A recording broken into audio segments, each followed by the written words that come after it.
There is a small island in the Pacific Ocean that terrifies the entire world.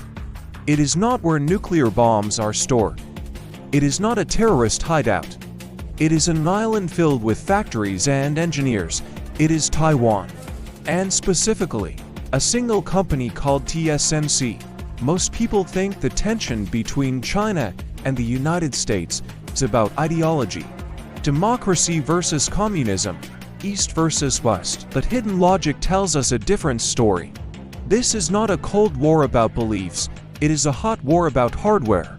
If this island stops working for just 1 week, the global economy would lose $1 trillion. Your iPhone would stop being made, new cars would not leave the factory, and the US military would not be able to build its missiles. In this first episode of our geopolitics series, we are going to explain the Silicon Shield. We will analyze why America has vowed to defend this island, and why China is willing to risk everything to take it back. I have a serious question for you right now. If China invades Taiwan tomorrow, do you think the US should send soldiers to fight? Or should they stay out of it? This is the biggest debate in Washington. Let me know your opinion in the comments. To understand the stakes, we need to look at the numbers. TSMC stands for Taiwan Semiconductor Manufacturing Company. They make 90% of the world's most advanced microchips. These are the brains inside your phone, your laptop, and AI data centers. But more importantly, they are the brains inside the F-35 fighter jet. Without TSMC, the US military machine goes blind. This creates a terrifying paradox.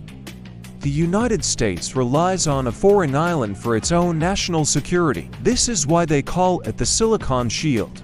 Taiwan knows that as long as they are the only ones making these chips, America must protect them. It is their insurance policy against invasion. But China knows this too. China spends more money importing chips than it spends on oil. They are the factory of the world, but they cannot make the brains of the machines. President Xi Jinping has said that reunification with Taiwan is inevitable. He has been building the world's largest navy to make it happen. So, here is the nightmare scenario. China blockades the island. No chips come out. No food goes in. The world economy crashes instantly. It would be worse than the Great Depression and COVID combined. This is why the US is now trying to bring chip factories home. They passed the CHIPS Act to build factories in Arizona. But building a factory takes 5 years. Invading an island takes 5 days. We are in a danger zone right now. The window of opportunity is closing. But why hasn't China invaded yet?